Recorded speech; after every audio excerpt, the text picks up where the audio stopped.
اعوذ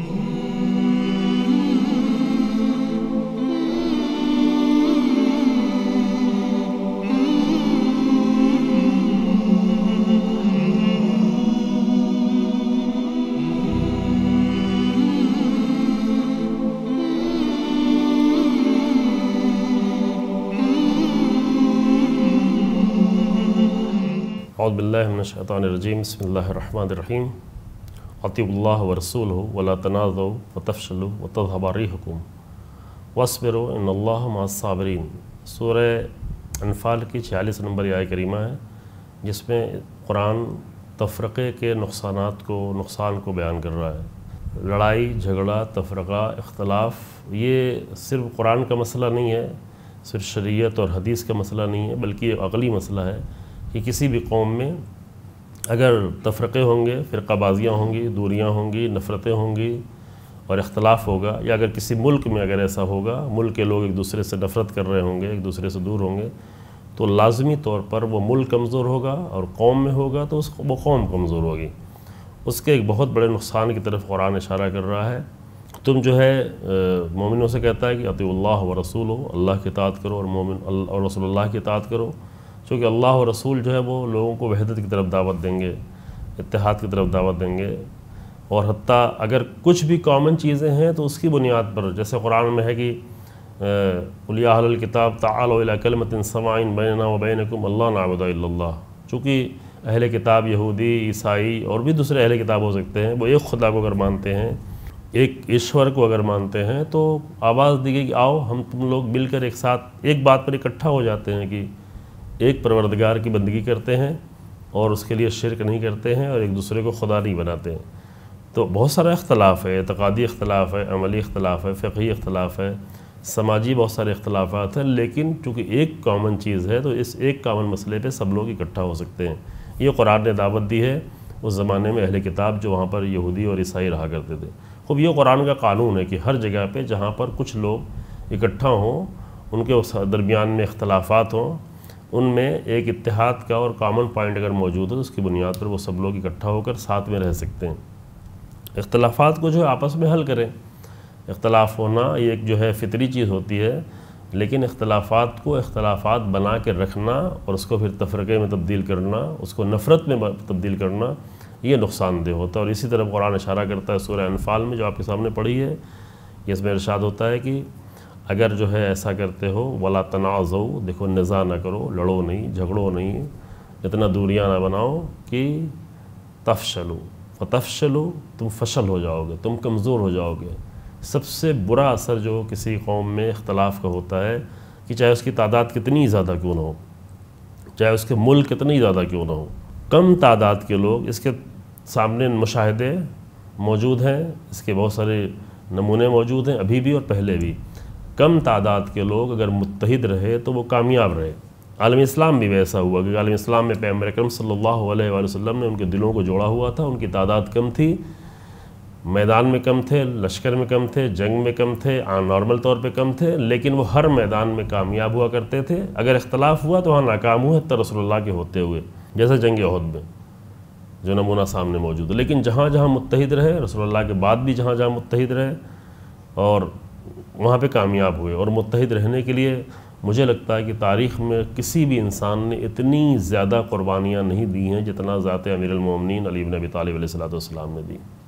امت کو متحد رکھنے کے لیے۔ چونکہ پیغمبر اکرم صلی اللہ علیہ وسلم کے زمانے میں کوئی اتنا بڑا اختلاف تھا ہی نہیں، تھوڑا بہت اختلاف ہوتا تھا، پرانی باتیں یاد دلائی جاتی تھی، یہودی لوگ آ کے اکساتے تھے، اوس و خزرج کو لڑا دیتے تھے، رسول اللہ آ کے اس کو سنبھال لیتے تھے، تو کوئی بہت بڑا اختلاف نہیں ہو پاتا تھا۔ اور اللہ نے سورہ آل عمران میں اس کی طرف اشارہ بھی کیا ہے کہ وَاذْكُرُوا نِعْمَةَ اللَّهِ عَلَيْكُمْ إِذْ كُنْتُمْ أَعْدَاءً فَأَلَّفَ بَيْنَ قُلُوبِكُمْ، کہ اللہ کی نعمت کو یاد کرو کہ تم دشمن تھے، اللہ نے اپنے رسول کے ذریعے سے تمہارے دلوں کو جوڑ دیا، قریب کر دیا، تم آتش کے دہانے پہ تھے۔ یہ دوسرا نقصان بتایا گیا جو قرآن کی دوسری آیت آل عمران میں ہے کہ جب انسان اختلاف کی حالت میں ہوتا ہے تو كُنْتُمْ عَلَىٰ شَفَا حُفْرَةٍ مِّنَ النَّارِ، تم آتش کے دہانے پہ تھے۔ یعنی ایک تو آتش وہ جو آخرت کی آتش ہے، جہنم کی آتش ہے، ایک آتش جو اختلاف کی آتش جو اسی دنیا میں وہ بھی جہنم ہے، وہ بھی جنگ، غلط گری، ٹکراؤ، نفرتیں، دوریاں، نفرت کی نگاہوں سے کسی کو دیکھنا جو بھی ہم دیکھ بھی رہے ہیں، تو قرآن کہتا ہے تم آتش کے بالکل دہانے پہ لڑ جاتے تھے ذرا ذرا سی بات پہ، فَأَلَّفَ بَيْنَ قُلُوبِكُمْ فَأَصْبَحْتُم بِنِعْمَتِهِ إِخْوَانًا، اللہ نے دلوں کو جوڑا رسول اللہ کے ذریعے سے، اور اس کے ذریعے سے پھر تم بھائی بھائی ہو گئے، اتنا قریبی بھائی ہو گئے کہ ایک دوسرے کو اپنا سگے بھائی جیسا سمجھنے لگے، بلکہ سگے بھائی سے بھی زیادہ سمجھنے لگے۔ اور صحیح بھی ہے کہ سگے بھائی کا رشتہ خون کا رشتہ ہوتا ہے، خاندان کا رشتہ ہوتا ہے، ہڈی و نسل کا رشتہ ہوتا ہے، لیکن جو مومنین کے درمیان میں رسول اللہ نے رشتہ قائم کیا تھا وہ ایمان کا رشتہ تھا، وہ توحید کا رشتہ تھا، وہ سچائی کا رشتہ تھا۔ اور ظاہر ہے کہ ایمان کا رشتہ، عقیدوں کا رشتہ خاندان کے رشتوں سے کہیں زیادہ اہم ہوتا ہے۔ تو ایک نقصان وہاں پہ قرآن نے بیان کیا کہ تم آتش کے دہانے پر ہوگے، جیسے ابھی بعض ملکوں کے درمیان میں نفرتیں پیدا کی گئی ہیں، ان کے اندر نفرتیں پیدا کی گئی ہیں، تو واقعاً وہ آتش کے دہانے پہ کھڑے ہوتے ہیں، اگر بلا کسی وجہ کے معصوم بچوں کو، نوجوان بچوں اور بچیوں کو آ کر بلاسٹ کر دیتے ہیں، 30 35 40 لوگ یوں ہی جان چلی جاتی ہے۔ کس دل سے کس طرح کر سکتے ہیں؟ وہ صرف اور صرف جو نفرتیں ڈالی جاتی ہیں اس کی بنیاد پر اسی دنیا کو جہنم بنا لیتے ہیں۔ اور وہ جو سورہ انفال کی آیت ہے جو پیش کیا گیا، اس کے نقصانات کیا ہے؟ وہ بہت ہی واضح ہے کہ تم کمزور ہو جاؤ گے، کسی لائق بھی نہیں رہ جاؤ گے۔ تعداد کتنی بھی ہوگی، کتنی بڑی تعداد، کتنے سارے ملک ہوں گے، تمہارے پاس 58 60 ملک ہوں گے، افراد سب سے زیادہ ہوں گے، عالم اسلام پوری دنیا میں سب سے بڑی آبادی تقریباً مسلمانوں کی تعداد ہوتی جا رہی ہے، لیکن صرف اختلاف کی بنیاد پر، اور وہ بھی اختلاف کچھ جاہل اور نادان لوگوں کے اپنے فائدے کی بنیاد پر جو اختلافات ہوتے ہیں، اس کی بنیاد پر اتنی ساری طاقت ہوتے ہوئے پوری دنیا کے بالکل چوراہے پہ اللہ نے عالم اسلام کو قرار دیا ہے۔ چوراہا یعنی مڈل ایسٹ، بالکل پوری دنیا کا مرکز ہے، ہر ایک کو وہیں سے آنا جانا گزرنا ہے، پورے تجارت کے مرکز، بازار کے مرکز، لیکن اس کے باوجود بھی صرف اختلافات کی بنیاد پر ان کے فائدے ہیں، دشمنوں کے اسلحے بک رہے ہیں، اور آپس میں ہمارے اندر کمزوریاں ہیں۔ اور یہی کام جو چھوٹے پیمانے بھی لوگ کرتے ہیں، چھوٹے چھوٹے مذہب و دین کی بنیاد پر، اور پھر اس کے بعد قرآن کہتا ہے تَذْهَبَ رِيحُكُمْ، تمہاری ہوا اکھڑ جائے گی، یعنی بنی نہیں پائے گی، ہیبت نہیں بن پائے گی، طاقت نہیں بن پائے گی، تم سے کوئی متاثر نہیں ہوگا۔ یہ سب سے بنیادی مسئلہ جو قرآن نے بیان کیا ہے کہ، اور اس کے مقابل پھر بھی اتحاد ہوگا، اس کے فائدے جو ہیں کہ انسان کم بھی ہوگا لیکن مضبوط ہوگا، جہاں پہ یہ ثابت ہوا ہے، جہاں پہ کم ہوتے ہوئے ثابت کر دیا لوگوں نے۔ انشاءاللہ اللہ کی بارگاہ میں دعا ہے کہ ہم، ٹھیک ہے ممکن ہے کہ کچھ لوگ آ کر ہمارے درمیان میں اختلاف ڈالیں، کبھی کبھی اختلاف ڈالنے کو بھی دین سمجھا جائے، اختلاف ڈالنے کو بھی اپنا عقیدہ سمجھا جائے، لیکن بہرحال یہ کسی بھی طرح سے قرآن کے مطابق نہیں ہو سکتا، رسول اللہ کے مطابق نہیں ہو سکتا۔ امیر المومنین کی ذات کی جنہوں نے اتنی بڑی قربانی دے ڈالی کہ امت میں اتحاد باقی رہے اور تفرقہ نہ پیدا ہو، امیر المومنین اور ائمہ علیہ السلام کے مطابق نہیں ہو سکتا۔ لہذا اللہ کی بارگاہ میں دعا ہے کہ ہم سب کو قرآن کے راستے پر، اہل بیت کے راستے پر، اور رسول رحمت کی جو ایام بھی ہیں